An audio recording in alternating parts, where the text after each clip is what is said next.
இன்றைக்கி நம்ம கறிவேப்பிலை தோசை பார்க்கலாம். அதுக்கு ஃப்ரெஷ் கறிவேப்பிலை 1 கப் கறிவேப்பிலை எடுத்துருக்கோம்.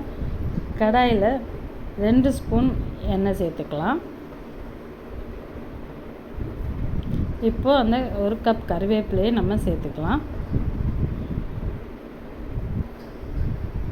இதை நம்ம ஒரு 2-3 மினிட்ஸ் நல்லா வதக்கிடலாம். அந்த ஒரு பச்சை ஸ்மெல் இல்லாத அளவுக்கு கொஞ்சம் நல்லா வதக்கிட்டால் போதும். சம்மர் டைமில் பார்த்திங்கன்னா கருவேப்பிலை தோசை சாப்பிட்றது ரொம்ப நல்லது. ஹீட்னாலேயும் ஹேர் ஃபால் ஆகும். அதனால் இந்த மாதிரி ஹெல்த்தியாக குழந்தைங்களுக்கு கொடுத்தா நல்லது.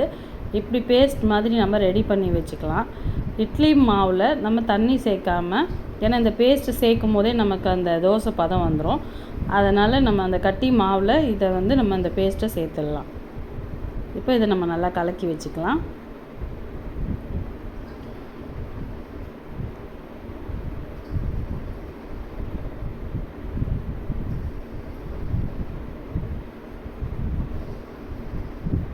இப்போ இந்த மாவை நம்ம தோசை ஊற்றி பார்க்கலாம்.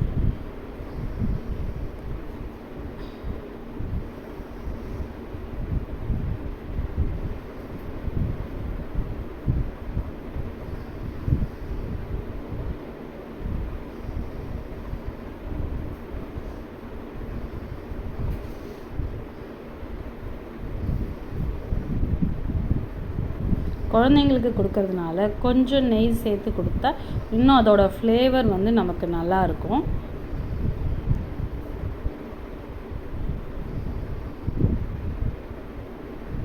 இப்போ இந்த தோசையை எடுத்துடலாம்.